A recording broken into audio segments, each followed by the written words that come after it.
Prazer que eu assim, então, Ítalo, o Oliveira vai falar um pouco para nós sobre evidente e estudantismo, por favor. Bom, boa tarde a todos. Falar um pouco hoje para vocês aí, já que faz quase 3 anos que eu saí daqui do grupo. Tá morrendo de saudade da gente? Nem um pouquinho, mas tudo bem. Não, de vocês sim, mas de São Paulo não, mas tudo bem. Então, esse é um dos trabalhos que a gente vem fazendo lá na UFAL. Apesar de estar vinculado diretamente ao grupo de Física Teórica e como faço no Instituto de Física, eu tenho nos últimos 2 anos trabalhado efetivamente na parte experimental. Então hoje eu vou falar um pouco aqui sobre o que a gente vem fazendo na parte experimental, e esses resultados que eu vou mostrar hoje aqui fazem parte da dissertação da minha ex-aluna de mestrado, que defendeu recentemente. Bom, então, clínico sanguíneo, efeitos de radiação a ver sobre a dinâmica de envelhecimento de fluidos em filme de quitosana dopado com derivados de gancila. Então é um título que remete muito à química e está associado ao fato de ter interação muito forte com o Instituto de Bioquímica lá da UFAL. Então, bom, meus colaboradores nesse trabalho foram a professora Adriana Ribeiro, Instituto de Química, aluna de mestrado dela, Ana Júlia da Silva. Aí então agora minha aluna de doutorado, Ana Paula Praxedes, e o professor Rodrigo de Paula, lá do Instituto de Física. Bom, sumário aí da minha apresentação, vou falar um pouco sobre o que é o fenômeno de envelhecimento, que muita gente conhece também como fenômeno de molhamento. Tá? Escrever um pouco sobre esse fenômeno que tem 2 características, que é um envelhecimento parcial e um envelhecimento completo. Vou falar um pouco das motivações, vou falar sobre a teoria cinética molecular, o aparato experimental que a gente utilizou, as amostras e alguns resultados e as conclusões. Bom, o fenômeno de envelhecimento... Eu chamo de molhagem. Molhagem, ou molhagem como... Porque você falou de envelhecimento, eu pensei que era absorção de água, mas não é, molhagem. Por incrível que pareça, muita gente chama de fenômeno de molhagem, mas você está certa no que diz respeito à absorção de líquidos. O fenômeno de envelhecimento ou molhagem, ele é um fenômeno associado à deposição de um fluido sobre um substrato. Esse substrato pode ser sólido ou pode ser líquido. E uma característica desse fenômeno é que ele reflete diretamente a interação do fluido com o substrato. Então, se a interação do fluido for parcialmente atrativa, você tem o que se chama de envelhecimento parcial. Nas situações em que a interação é puramente atrativa, ou seja, você não tem uma contribuição repulsiva para essa interação, você tem o que se chama de envelhecimento completo. Ou seja, ao invés de formar uma gota sobre o substrato, você forma um filme com espessura bem definida. Bom, esse fenômeno é de suma importância para os brasileiros, visto que ele é um indicativo de congelada para a cerveja. Tá? Mas esse fenômeno é diretamente observado na natureza. Tá?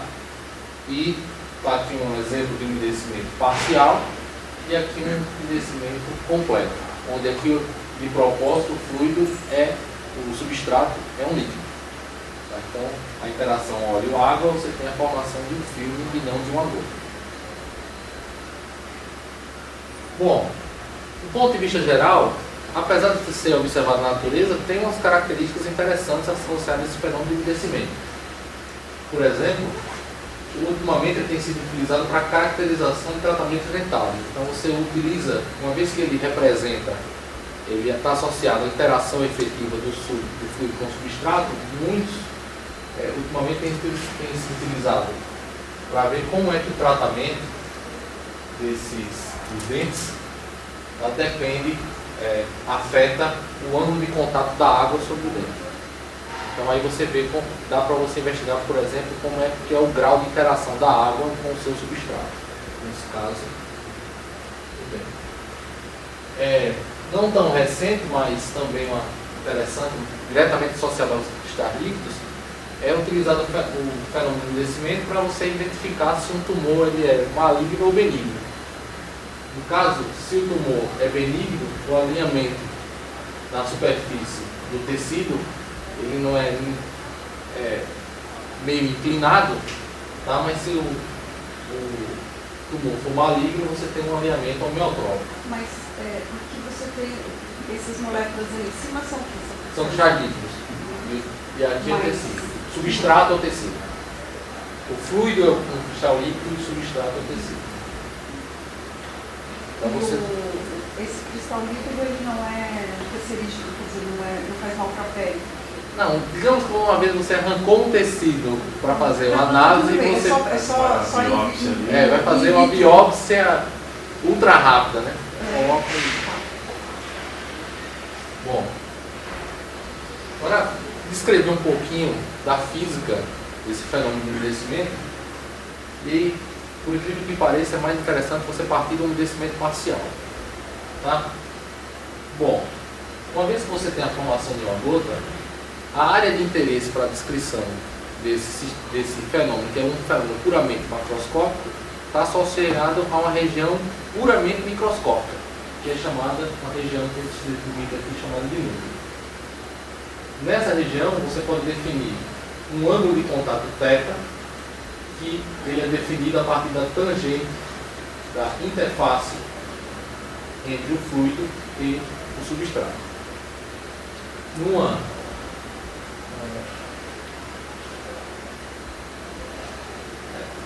situação de equilíbrio, esse ângulo de contato ele é dado por essa equação aqui, que ela depende da tensão superficial na interface sólido-gás, na tabela aqui, a tensão superficial na interface sólido-líquido e a tensão superficial na interface líquido-gás. Bom, isso nada mais é do que um balanço de energia, tá? Então, nessa região do núcleo, aí você pode definir aqui o que se chama de linha de contato. Isso vai interessar muito a gente. Você tem esse balanço de força. Se você deslocar essa linha de contato aqui, você naturalmente obtém essa equação chamada equação de Young. Uma característica é que essa equação só é válida para um sistema em equilíbrio. Ou seja, se a gota estiver paradinha, a descrição do umedecimento é dada pela equação de Young. Então, nos casos limites, onde a linha de contato não se move, certo? Se a gota está parada, então essa linha de contato aqui ela não se movimenta. Então, nos casos limites, você consegue investigar o fenômeno por essa equação. Ou seja, se θ for 0 ou 180, isso representa um umedecimento completo. Se θ for entre 0 e 90, você tem um umedecimento 0 e 180, você tem um umedecimento parcial. Tá. Bom, existem várias formas de você tratar esse umedecimento e existem modelos hidrodinâmicos. Então, esses modelos hidrodinâmicos são basicamente modelos derivados da primeira teoria de Gênesis para descrever esse fenômeno, mas ultimamente tem se dado mais enfoque em estudar o efeito dos fenômenos microscópicos associados ao umedecimento. Isso porque a estrutura do núcleo é que determina o tipo de umedecimento. Por exemplo, se você tiver interação de Van der Waals, na região do núcleo você tem deformações da linha de contato. Ou se o substrato estiver carregado, ou se você tiver deformações. Esse é o caso mais crítico. Toda superfície, em geral, tem alguma deformação, nunca é perfeitamente plana. Então, essas deformações no substrato afetam diretamente o ângulo de contato. Um caso mais raro de ocorrer é se o fenômeno de umedecimento ocorre nas vizinhanças da transição líquido-gás do líquido envolvido. Ou seja, se você estiver próximo à temperatura de transição, você vai ter uma coexistência de fases aqui, e essa coexistência de fases acaba afetando o fenômeno de umedecimento. Por exemplo, se você quiser estudar o fenômeno de umedecimento da acetona, você tem que se preocupar com essa camada formada aqui nessa superfície. Bom, E aí, por que é que o fenômeno de umedecimento é mais legal chamar umedecimento e não molhamento, como a professora Beth geralmente estuda? Isso você consegue observar se você olhar a uma teoria chamada teoria cinético-molecular, que não é bem uma teoria, é um modelo, certo? É o seguinte, imagine que você tem aqui a gota sobre o substrato. Então o que é que vai acontecer? No substrato existe um conjunto de sítios onde a gota pode ser efetivamente, as moléculas do fluido serem efetivamente adsorvidas. Então, na verdade, esse é um fenômeno puramente de adsorção. Então, o que é que vai acontecer? Essa linha de contato, ela vai se movimentar com velocidade v à medida que as moléculas saltam de um sítio para outro. Então, o que é que você tem? Você tem um deslocamento molecular que é da ordem do espaçamento médio entre os sítios e tem uma frequência com que essas moléculas saltam de um sítio para o outro.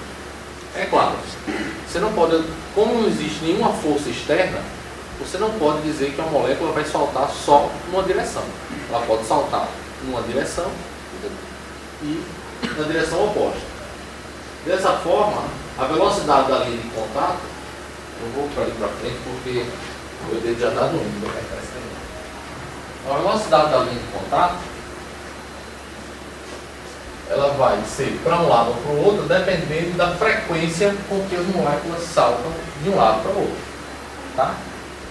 Bom, essa é a equação básica para descrever esse fenômeno. E como é que você vai fazer essa descrição? Você faz uma descrição associada ao que a gente chama de mecanismo de Eigen, que é a forma que os químicos gostam de chamar um fenômeno que físico chama de barreira de potencial. É um fenômeno quântico associado a uma barreira de potencial. Você tem uma molécula que está no sítio inicial, com energia E+, e tem um sítio que tem uma energia final, que a gente chama de E-. Então, esses sítios têm uma barreira de potencial entre eles. Então, a frequência com que essa partícula sai daqui para cá, ela vai depender, é claro, do fator de Boltzmann, que é a energia que vai dar qual é a contribuição da energia do sítio em relação a KBT.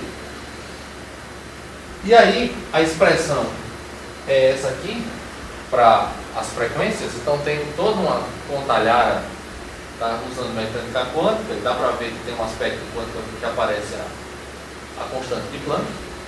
E aqui aparecem as funções de partições, porque você só não tem o deslocamento de uma única partícula, você tem o deslocamento de várias partículas. Então, o que é que tem que acontecer? A partícula tem que sair do estado inicial, passar pelo estado de ativação, para depois chegar ao seu estado final. Bom, esse aqui é o trabalho necessário para você deslocar uma molécula daqui para cá. Ou seja, você deslocar a linha de contato. Feito isso, você pode escrever de uma forma bem simples a velocidade da linha de contato. E aí, essa velocidade da linha de contato, ela depende de vários parâmetros. Ela depende do ângulo de contato de equilíbrio, da tensão superficial líquido-gás do líquido estudo, a viscosidade do líquido, o volume do monômero ou seja, o volume molecular do líquido que está em estudo, ou seja, se for água, você vai pensar que o volume é uma esfera, mais ou menos uma esfera, mas se for um cristal líquido, esse volume tem que ser um volume de elipsoide. Por exemplo, um cristal líquido termotrópico. Aqui você aparece essa constante KS0 e aparece aqui o lambda, que é o deslocamento molecular, ou seja, a distância em que uma molécula do líquido anda sobre o substrato sólido. Uma característica é que o número de sítios por unidade de área permitidos para que as moléculas possam ocupar deve ser inversamente proporcional a 1 sobre lambda. ao quadrado. No caso de uma superfície uniforme. Então o que é que a gente está interessado na descrição desse fenômeno? Uma vez obtido esse KS0, a gente pode obter a energia livre de Gibbs de superfície, tá? Que vai medir a interação do fluido com o meu substrato. Bom, uma característica desse fenômeno é a seguinte, é que a velocidade, esse sistema é extremamente dependente da velocidade, mas uma característica é a seguinte, à medida que o ângulo de contato de equilíbrio cresce, ou seja, quanto menos a gota molha o substrato, maior vai ser o meu KS0. Significa que é menor a energia de interação entre o fluido e o substrato. Se o ângulo de contato vai para zero, esse cara vai ser menor, significa que a energia de interação vai ser maior. Lembrando que esse KS0 é proporcional à exponencial de menos a contribuição de superfície. Então, quanto maior o KS, menor tem que ser o ΔGS. Ok? Bom, mas aí se você quiser investigar esse fenômeno, você vai precisar considerar o seguinte. Quando você solta uma gota sobre um substrato, como é o formato da gota? Se você solta a gota muito próximo do seu substrato, a velocidade não é grande o suficiente para que a força de arrasto comece a desempenhar um papel significativo. Então o formato da gota, à medida que ela solta da sua seringa ou do seu porta-volume lá do líquido, ela vai ter um formato aproximadamente esférico. Ao tocar no seu substrato, o que é que vai acontecer? Você vai ter o que a gente chama de uma capa esférica, ou seja, uma calota esférica. E aí, você vai escrever o volume da gota em termos do raio da gota e desse ângulo de contato térmico. É claro, se o raio aumentar, à medida que a taxa com que o raio aumenta, é exatamente a velocidade com que essa linha de contato aqui se movimenta. Então, a partir, se você conseguir identificar qual é o ângulo de contato, você consegue determinar qual é a velocidade do fluido com que essa linha de contato se movimenta. Bom, aí o nosso trabalho. Nosso trabalho é investigar os efeitos da radiação UV em filmes de quitosano dopado com derivados de dancila, como diz o título do seminário. Só para vocês darem uma olhada, quitosano é um polímero, tá? Biocompatível, e é o segundo mais abundante na natureza, porque o primeiro é a celulose, tá? E ele tem uma estrutura muito parecida com a celulose.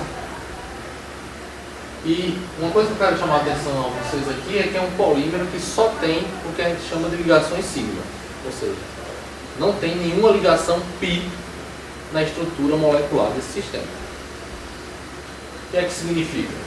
Que o comprimento de onda de absorção desse cara na região do ultravioleta próximo é muito baixa. Aqui é a absorvância, ou seja, ele só absorve em média 10% da luz nessa região de 300, 350 aqui. Isso é o que eu quero chamar a atenção de vocês. E uma característica é que, só para lembrar, que você consegue identificar a estrutura química desse cara a partir do espectro de absorção do infravermelho.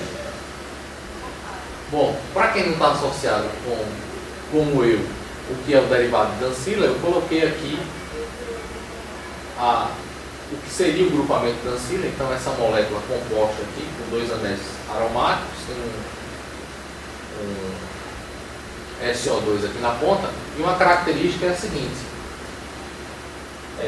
por que estudar?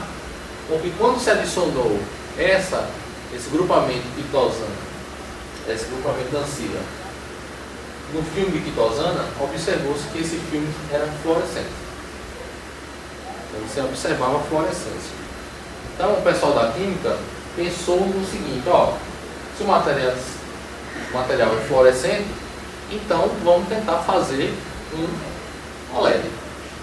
Ou seja, vamos fazer um dispositivo orgânico a partir do segundo polímero mais abundante da natureza.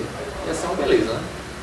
Mas aí, o pessoal da química levou isso lá para o laboratório e a gente fez uma medida do transporte eletrônico, que seria o primeiro indicativo para ver se esse cara podia ser ou não, funcionar ou não como OLED. E aí quando a gente fez, a gente, poxa, ótimo, nós conseguimos medir uma foto corrente com o tempo lenta, a corrente cai da ordem de 1 milissegundo. Então, transporte eletrônico lento. Até aí não teria problema. Você pensar, não, o seu sistema, ele não serve para fazer um OLED, mas seria um ótimo sistema para gravar holograma. Porque se o transporte eletrônico é rápido, é um bom dispositivo eletrônico. Se o transporte eletrônico é lento, é um bom matriz holográfica. Então, beleza, então vamos tentar fazer holograma. Só que a gente observou o seguinte: para fazer essa medida aqui, a gente tinha que bombear com ultravioleta. Então você tem um pulso laser, você vai na bombeia e mede a fotocorrente gerada. Quando a gente faz isso, primeira vez, ótimo, vemos lá o pulso, né, pulso e corrente. Duas vezes, o pulso e corrente começa a diminuir. Com um dia de teste, corrente zero. Então, peraí, o que está acontecendo? Você posturou um cara que não absorve no ultravioleta, 337. Misturou com outro que absorve 337 e é fluorescente. Peraí, se você juntasse os dois, a priori, era o sistema ideal para você fazer ou transporte eletrônico, ou porque você só tem um absorvedor que absorve e fluoresce, certo? Você não vai ter problema com esse sistema. Ele não deveria degradar à medida que você bombeia, porque grande parte da energia é utilizada para fazer a fluorescência. Então o que está acontecendo? Bom, então é aí que entrou o nosso trabalho. Tentar identificar o que é que está acontecendo com esses fios. Então,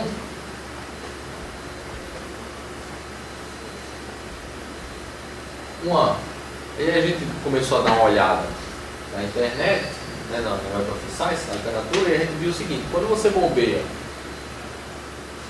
a pitosana com UV, aqui no caso com 248 nanômetros, com um pulso de largura de 25 nanômetros, mas nanosegundos, só faltou colocar aqui que a energia era em torno de 5 milijoules por centímetro quadrado, a densidade de energia. Observou-se um fenômeno muito comum em polímeros, que é chamado de fenômeno de ablação. Certo? Então, o filme adquire uma estrutura esponjosa. Então, a gente foi ver se isso podia ser uma alternativa do que estaria acontecendo. Tá? E aí o pessoal viu o seguinte, para ver a ablação, o que acontece? A gente vê a modificação aqui nos picos de absorção de infravermelho. Bom, isso ali foi na pitosana pura. Então, o aparato que a gente utilizou, ele é um aparato com duas partes. Uma é a parte da irradiação, certo? Então, a gente tem um laser aqui do nitrogênio, um componente de 337, com energia de pulso de 100 microjoules por pulso. Ou seja, uma vez que eu passo esse pulso por uma lente e expando ele. Então, suponha que você tenha só 4, que a lente seja de quartzo perfeito, que só tenha 4% 4 a 10% de perda. Então, a energia que chega aqui é inferior a 100 microjoules. Então, a energia de pulso muito pequena. Tá? A densidade de energia do pulso é pequena, porque o filme ele tem um tamanho de torno de 1 centímetro quadrado. Ou seja, é menos de 80 microjoules por centímetro quadrado de energia que chega aqui nessa amostra. A largura do nosso pulso é de 3 nanosegundos e uma taxa de repetição de 1 Hz. Ou seja, a gente bombeia. Isso significa o quê? Bombeei, todo mundo relaxou, eu bombeei de novo, todo mundo relaxou, bombeei de novo. Ou seja, não tem efeito cumulativo, né? No caso térmico, se a taxa de repetição fosse alta, podia ser que tivesse efeito térmico. Então a gente uma vez bombeados os filtros, a gente investigou as propriedades do umedecimento utilizando esse equipamento aqui, que é um CAN 101 da KSB Instruments, que é um goniômetro, tá? Que nada mais é de uma câmera CCD que tem um software acoplado que você faz a medida. Então, se você tiver uma boa câmera CCD, você pode fazer isso no seu laboratório. Então, a gente tem aqui um forno, né? Forno feito em casa, caseiro, uma precisão de 0,1 grau, porque a gente não está preocupado em estudar efeito térmico.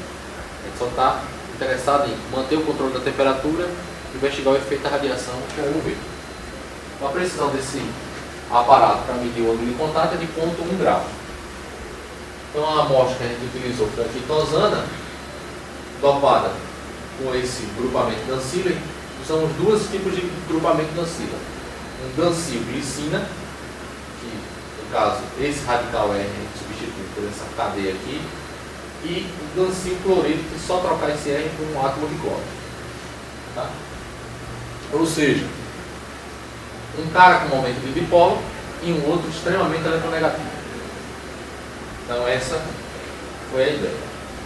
Então esses materiais eles eram fluorescentes, tá? Em A, a linha sólida, tá? Curva de absorção aqui da dancilglicina e aqui a curva de emissão. Tracejado aqui está a curva de absorção do dancilcloreto e aqui a curva de emissão do dancilcloreto. Nessa curva sólida, você, no lado B, você tem um ombro. Isso pode indicar que você tem dois máximos? É, mas é porque é o seguinte, né? Giza, né?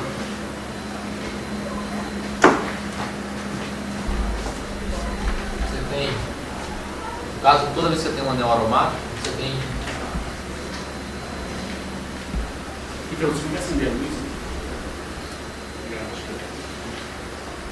Certo? Toda vez que você tem um anel aromático, no caso do anel aromático, você tem ligação π, né? Então essa que vai ser excitada na região do ultravioleta. 37. Então você tem um estado que a gente chama de A, G. Você vai excitar esse cara, o anel aromático, você vai excitar ele. Você tem três possíveis níveis. Um chamado B1, G, B1, U. Esses níveis não têm simetria de spin igual ao desse aqui, então uma transição eletronicamente proibida, certo? Mas vibracionalmente permitida, então você pode ter essa transição. Mas o que interessa mesmo é essa transição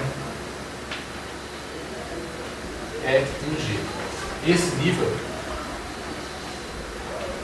é degenerado. E aí, quando você junta dois anéis aromáticos, você quebra a degenerescência. Aí isso aparece ali.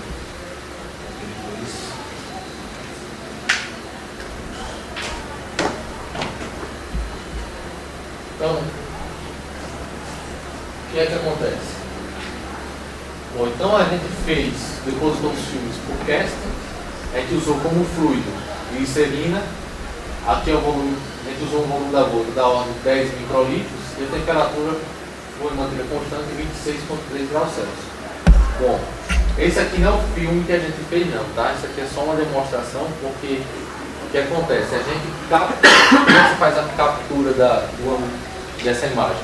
Você faz a câmera CCD. A nossa câmera tem uma definição de ela tira uma foto a cada 16 milissegundos. Então, para você fazer a análise do fenômeno, você tem que esperar geralmente uns 12 segundos. Então, isso dá em torno de uns 1000 frames. Ou seja, o arquivo de dados fica gigantesco. O filme fica grande.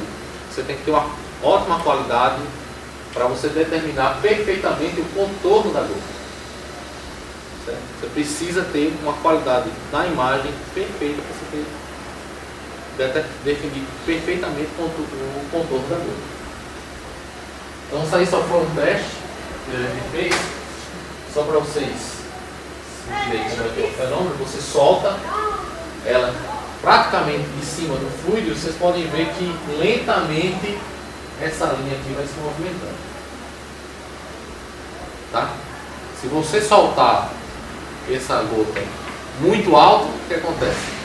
A gota vai cair com uma velocidade relativamente alta e pode acontecer duas coisas. A primeira é que a gota, exatamente, né? Vai na cria, né? De uma você vai gerar muitas. Então a ideia é você ter o volume. Você tem que ter um volume baixo, mas não tão baixo. E tem que ter um volume que seja depositado exatamente acima da superfície do seu substrato. Então, e aí tem o lance, né? Se você quiser, você determina a posição aqui, você tem uns truques, certo? Tem o seguinte, se você pode marcar um pixel aqui que seja preto, e quando esse pixel ficar de preto mudar para branco, aí você dispara. Aí tem um problema. Se a conexão do seu sistema for lenta, você perde completamente o início da sua medida. Então, por incrível que pareça, a forma mais eficiente de você fazer é a forma manual. Você dispara simultaneamente. Você dispara a câmera um pouco antes da gota cair e solta a gota e você vê o fenômeno.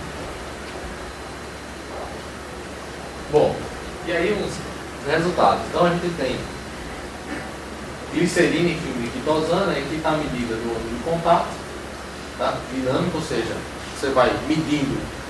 Dado um frame, o que é que você faz? Você tem um software lá que ele mede, a sua gota tem um formato esférico, né? Uma calota esférica. Então, o que ele faz? Ele mede, delimita a região da gota, diz qual é o ângulo de contato, e aí a partir do ângulo de contato você se vira. Então, ou seja, se você tiver 1000 frames, você vai ter que fazer o ajuste de 1000 curvas. Ótimo que o programa faz isso sozinho, você não precisa fazer uma outra. Então tá aqui a medida da evolução temporal da gota, tá? E a gente vê o seguinte. Eu peço desculpa a vocês aqui, porque aqui tem uma linha sólida, que foi o primeiro ajuste que eu fiz com aquele modelo da teoria cinética molecular. E esse ajuste está muito ruim, então eu acabei fazendo outros na semana antes de vir para cá, que passa exatamente aí no meio dos dados, mas eu tenho os dados experimentais, só que não deu tempo de fazer a curva. Tá? Então, com o filme não irradiado, você vê que a dinâmica de relaxação aqui no filme do glicerina, no filme de quitosana, ela é lenta. Na verdade, bem lenta. Se você olhar aqui, ó, o que é que você espera? Na medida que você solta a gota, o ângulo de contato ele vai variar à medida que a velocidade é diferente de zero. Quando a velocidade for zero, a taxa de variação do ângulo de contato com o tempo tem que ir para zero, ou seja, isso aí deveria ir para uma constante, né? Que é o ângulo de contato de equilíbrio. Mas mesmo em 7,5 segundos, você não consegue observar uma derivada aqui zero.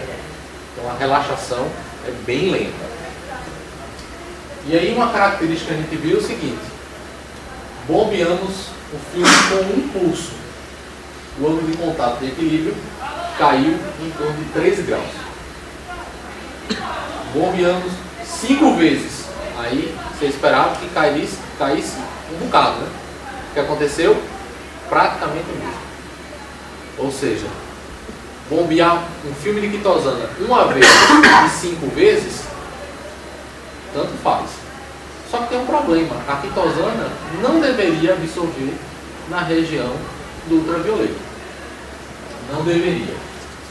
Mas aí, beleza, então a gente mediu aqui o ângulo de contato, tá? Medimos como a distância média entre os sítios, está da ordem de 1 nanômetro, ou seja, para uma molécula de glicerina andar sobre o substrato, ela tem que saltar 1 nanômetro. Ou seja, só tem dado um sítio onde ela esteja, só tem o próximo sítio vizinho, em média só está a 1 nanômetro de distância. A taxa com que as moléculas se deslocam de um sítio para o outro é alta, é da ordem de megahertz. E a energia aqui é da ordem de 30 milijoules. Isso está de acordo com o que é observado experimentalmente em outros fluidos e outros filmes. Uma característica que a gente viu é que diminuiu o ângulo de contato, aumentou a densidade de energia de interação. Ou seja, aumentou cerca de 6 milijoules por metro quadrado. Isso é muito. Tá? Então, o que é que está acontecendo com a quitosana? E aí a gente começa a determinar. Será que é uma possível modificação estrutural? Então, em 2004, foi feito um estudo da variação da absorção da quitosana com o comprimento de onda, e observou o seguinte: à medida que você vai irradiando exatamente nessa faixa aqui, ó, você vai modificando o espectro de absorção. Isso significa que está ocorrendo o conhecido fenômeno de fotooxidação. Ou seja, isso pode estar associado com a formação de grupamento OH. Ou seja, tem OH aqui, tá? E você retira esses grupos OHs do filme, do anel piranoso, da quitosana. Isso faz com que, se o filme era um polímero, o que é que acontece? Você colocou lá, você botou um líquido que era glicerina, que é fracamente polar, num filme que era a priori apolar. À medida que você vai bombeando, o que é que acontece? Você vai formando grupos OHs. O que é interessante é o seguinte: uma vez que você bombeia uma vez, parece que você retira tudo. Isso é que seria estranho. Ou seja, você bombeia e aí o que é que você esperaria? Que uma fração dos grupos OHs fosse retirada, e se não uma quantidade tão significativa que aumentar o número de pulsos não alteraria a estrutura do seu filme. Isso é uma hipótese. Nesse caso, ainda pode ocorrer um outro processo de oxidação aqui, tá? Então você tem uma rota aqui gigante, né? E a ideia aqui era você arrancar esse grupo acetil aqui, tá? E aí você tem a formação de uma outra estrutura química que é diferente da quitosana. Então isso também poderia aumentar a interação, porque o resultado final dessa oxidação é um dipolo aqui, ó. Isso aumentaria a energia de interação. Então, mesmo que você tenha uma fotooxidação, nesse caso você tem duas rotas, e aí você não consegue identificar qual das duas pode estar ocorrendo, apesar da rota de formação de grupo OH ser a mais provável. Bom, ou seja, há dúvidas ainda. Agora a gente colocou quitosana mais danciglicina. O que aconteceu? Bom, se vocês olharem aqui, se a gente fosse comparar, a derivada aqui é muito menor do que no filme de quitosana. Então a relaxação aqui é muito mais rápida. Tá? E diferente do filme de quitosana, a gente observou que no filme de quitosana com danciglicina, o ângulo de contato é extremamente dependente do número de pulsos. E aí você pode pensar, bom, o que é que está acontecendo? Nesse caso, você poderia pensar que parte dos fótons que seriam dedicados a gerar fotooxidação estão sendo utilizados para gerar fluorescência. Então essa seria uma ideia. Então está aqui a variação dos parâmetros com a quitosana e danciglicina, e uma característica foi a seguinte. Então novamente ficou a distância média entre os sítios da ordem de 1 nanômetro, só que a energia de interação aqui aumentou, tá? Devido à presença do grupamento danciglicina.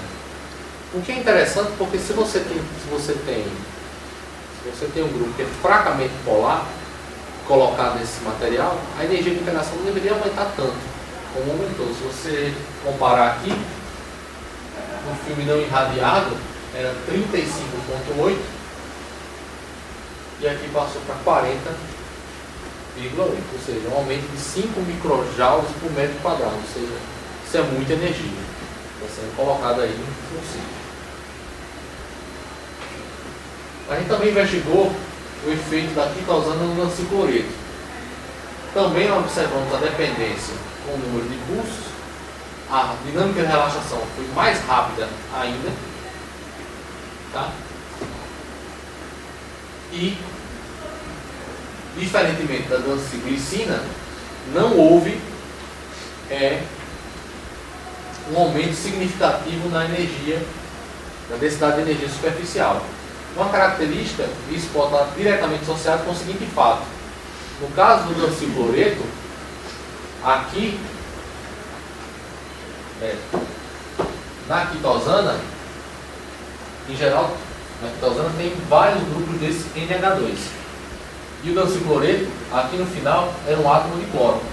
Então o que acontece? Ao fazer a deposição, provavelmente o que está acontecendo, quando a gente faz a reação para colocar o dancicloreto no material, um hidrogênio está caindo fora aqui e esse grupamento aqui está ficando ligado ao monômero do filme. Tá? Aí, o que é que aconteceria? Bom, isso teria que aumentar a distância média entre os sítios, né? Porque um era pequenininho e agora o outro é bem grande, grudado no monômero. Foi isso, mas isso a gente não observou também nesse material. Então, aí a gente podia pensar, será que seria ablação do filme? Será que o filme teria sido esponjoso? Isso aqui é desse artigo, tá? Então, a ablação ela acontece o seguinte, a espessura da camada ejetada, o material ejetado, ela é igual a 1 sobre o coeficiente de absorção vezes o logaritmo da intensidade do seu feixe dividido pela intensidade de threshold para você ejetar a camada. Aí nesse material, veja, para uma fluência de 5 milijoules por centímetro quadrado, você removeu uma camada de torno de 22 nanômetros de espessura. Bom, no nosso caso, se a gente fez uma microscopia eletrônica de varredura do nosso filme, e para uma fluência de 100 microjoules, ou seja, supondo que não tem nenhuma perda em lente, em nada, nem no ar, a estimativa da camada removida é de 4,4 angstroms, que é menor do que o comprimento da molécula do glicerina. Então, essas variações não estão associadas com a ablação.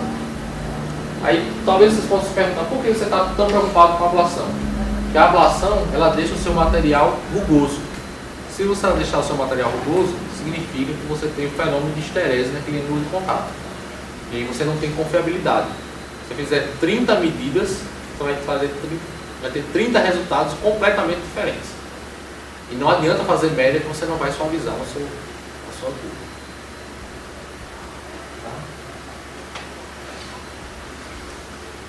Então, faltou aqui diz, na verdade é derivado de glicina, derivado de dancina. Uma coisa que a gente observou é que, nesse caso, o derivado de glicina deveria estabilizar o filme e não ocorrer aquela degradação que a gente observou no nosso sistema. Então a gente está com essa pergunta em aberto e agora a gente deve estar, eu espero que tenha sido feita as medidas de infravermelho para detectar o que realmente está acontecendo. Porque identificando as variações de momentos de dipolo do seu filme, você vai ser capaz de determinar que mudança estrutural está ocorrendo. Bom, então, para concluir, a dinâmica do envelhecimento é alterada pela presença do grupo dancina, o ângulo de contato diminui sensivelmente quando você irradia o filme. Isso indica não uma redução, um aumento na contribuição da energia livre de Gibbs. E a gente está fazendo agora medidas adicionais de F3R para identificar qual é a alteração que está ocorrendo no filme. E aí, só para fazer uma propaganda da gente lá, então, fluidos complexos lá no Instituto de Física, são 2 professores, todos dois ligados ao INCT de fluidos complexos. Vocês fazem parte aqui também, caso eu e o Marcelo, então são 3 alunos de doutorado, um experimental e 2 teóricos. No caso, o experimental está sob minha orientação e o teórico também. São 3 alunos de doutorado, esses 3 estão sob minha orientação. E são 3 alunos de iniciação científica, no caso são 2 experimentais e um teórico. Os 2 experimentais são sob minha orientação. Então, a gente tem colaboração também com o Instituto de Química e Bioquímica. Só para vocês terem uma ideia que a estrutura que eu consegui montar nesses últimos 2 anos aí lá. Então, são 2 laboratórios de 30 metros quadrados. Tá? A gente começou com esse laboratório vazio, nem tinha nem o piso. Então, aí com INCT e alguns universais, a gente conseguiu montar relativamente o laboratório. Então, essa aqui seria a parte de manipulação de amostra, e aqui está a parte de caracterização de materiais. A gente tem vários pontos de excitação, aquisição, sistema de aquisições independentes para cada aparato. A gente tem as técnicas experimentais lá, tem os tempos de voo, que é para o transporte eletrônico, tem esse que é resolvido no tempo de térmica. Isso é um outro laboratório que é associado a esse laboratório que a gente montou lá. Essas medidas goniométricas. Nesse laboratório a gente também faz holografia dinâmica. Aí, no caso, essa é a medida mais sensível. Quando a gente faz medida de holografia dinâmica, não dá para fazer nenhuma outra em cima da mesa, porque nossa, é bem sensível. E agora a gente está com o verbo ali em MCT, a gente está montando aí um laboratório de espectroscopia de fotocorrelação lá em Maceió, num outro laboratório também de 30 metros quadrados. Então serão 3 laboratórios para 2 professores e precisa de gente trabalhando lá na UFAL. Bom, então, além dessas linhas experimentais, tem as linhas teóricas, que a gente trabalha muito em transição de fase, a absorção de colóides em filmes, efeitos superfície do campo externo, propriedades térmicas e hidrodinâmicas de cristais líquidos, propriedades fotônicas de cristais líquidos. Essa é uma área que eu tenho me dedicado bastante nos últimos 2 anos. E também tenho trabalhado um pouco com sistemas desordenados, condensados de Bose-Einstein, sistema dinâmico e processos não lineares em fios. Esse aqui também, essa parte de condensado de Bose-Einstein, bem interessante, ligado a esses sistemas desordenados que a gente tem trabalhado lá na UFAL. Bom, isso é tudo que eu queria mostrar para vocês aí. Só um sumário aí do que a gente tem feito lá na UFAL nesses últimos 2 anos.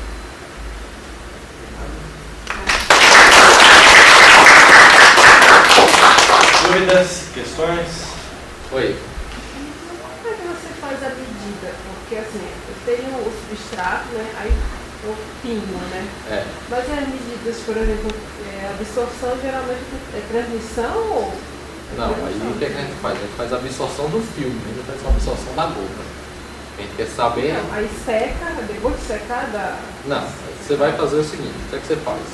Primeiro você prepara 30 filmes sobre 30 substratos, todos eles feitos de forma igual.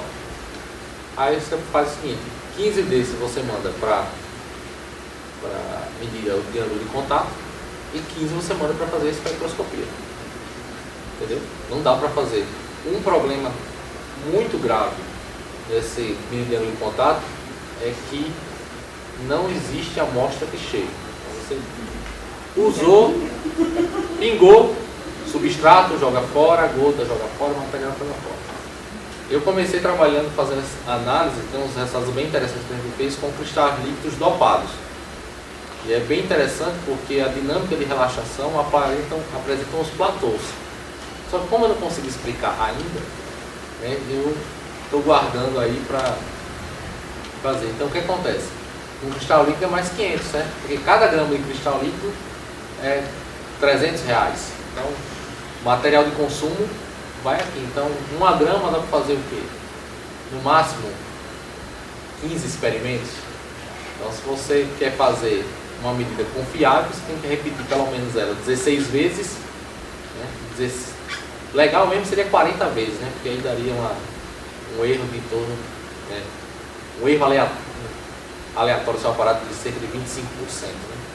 Mas fora o erro, é claro, do seu aparato experimental. Mas se você vai fazer, ou seja, se vai fazer 20, 25 medidas, significa que você precisa de 2 gotas para fazer o seu experimento de forma decente. Ou seja, se toda vez você for, isso é só o cristal líquido, se você for repetir, fazer uma medida, depois se você quiser repetir e fazer outro de novo, aí isso puxa bastante dinheiro. Como a UFAL não é a USP, então o dinheiro de consumo da gente é um pouquinho reduzido. Por que você usou no máximo 5 pulsos? Por que você não fez 10 pulsos, 20 pulsos? Não, é porque é o seguinte, você viu lá daqui, tá usando? A gente fez 5. Então fazer 5, 15, 20, 100 fazia muita diferença. No caso do dancil-glicina e dancil-cloreto, sim. Então, para comparar a variação com a dancil, só que está usando a pura, a gente só colocou no gráfico de 0, 1 e 5. A gente tem 0, 1, 2, 5, 7, 10, 15. E para aqueles outros filmes que tem a dancil, quando você coloca mais pulsos, muda ainda? Ou ele chega em um certo instante que ele para de se Não, alterar? vai mudando. Ele vai mudando. É claro que a tendência é que se você bombeia, sei lá, 1000 vezes, isso deve saturar. Deve ser um efeito ad infinito. Mas como a gente só quer investigar exatamente o efeito do UV, na verdade você está pegando muita energia concentrada num intervalo de 3 nanosegundos, soltando em cima do teu filme, está querendo ver. E o pessoal faz o contrário, né? Eu não entendo por quê. Pega uma lâmpada de UV e deixa lá 36 horas. Vou fazer um experimento de 36 horas, eu prefiro fazer o experimento em 1 segundo, certo? Você vai lá, dar um pulso, garantindo que tem absorção. Por que é que você tem garantido? Que a absorção tem que ser linear. Se a absorção for não linear, a absorção de 2 fótons, aí já era. Aí você tem outros fenômenos associados, aí você está fora. Não dá para comparar o pulsado com o sedado. Não, eu ia perguntar sobre a dancila, né? A quitosana ela é natural, enfim, e a dancila é um composto sintético? Sintetizado, traz um pouco sintético. Tá certo. E aí uma segunda pergunta seria a seguinte, no caso vocês viram que você não tem a possibilidade de usar isso como um OLED, nem como uma matriz holográfica, né? Ou seja, não serve para nada, né? Eu ia perguntar se vocês já têm em mente, se já vislumbraram alguma aplicação ou é um problema de pesquisa básica, enfim, para... Olha, tem os dois lados, que é o seguinte, para saber se dá para utilizar, significa assim, você tem 2 perguntas. A primeira pergunta é, o que é que degrada? Como está degradando? Uma vez que eu souber o que está degradando, aí os químicos são muito espertos. O que é que eles fazem? Eles vão lá e protegem aquele grupo que está sendo degradado. E aí eu posso retornar com aquele meu material para fazer a aplicação que eu quero. Não é porque eu vou proteger aquele grupo que está sendo degradado que o meu material vai deixar de florescer. Não é assim. Então, primeiro, a pergunta que está sendo feita aqui, que aí tem a ideia básica, que é a seguinte: compreender o fenômeno físico, ou físico-químico, que está ocorrendo naquela amostra. Uma vez que você consiga estabilizar você consiga identificar aquele fenômeno físico-químico, você agora parte para a estabilização dele. Que infelizmente não é uma coisa que nós físicos sabemos fazer, nós não sabemos fazer muito bem, né? Isso é mais químico e engenheiro que sabe como. A gente está mais preocupado em saber assim, o pulso é esse, a energia de potencial é essa, o fenômeno é esse, acabou, pronto, tchau e benção. Mas a pergunta que a gente está tentando responder agora é o que está acontecendo. Aí depois a gente tenta fazer um caminho mais prático, né? Então vamos tentar acabar com isso para voltar à aplicação inicial. Porque eu acredito que seria muito interessante, uma vez que você está querendo fazer existe uma tendência de substituição de de todos os seus dispositivos eletrônicos à base de silício por dispositivos orgânicos. Se você consegue fazer isso com um polímero que é biocompatível, significa que o impacto da natureza é muito baixo, certo? Porque, ao contrário do que diz o Greenpeace, impacto sempre tem. Você vai ter que tirar essa quitosana no caso do camarão, da casca vai pegar a quitina lá da casca do camarão, vai ter que deacetilar para formar a quitosana, ou pegar o caranguejo, aí caranguejo Maceió, beleza, certo? Uma ótima fonte, então. Mais dúvidas? Se não, vamos agradecer mais uma vez. Ótimo.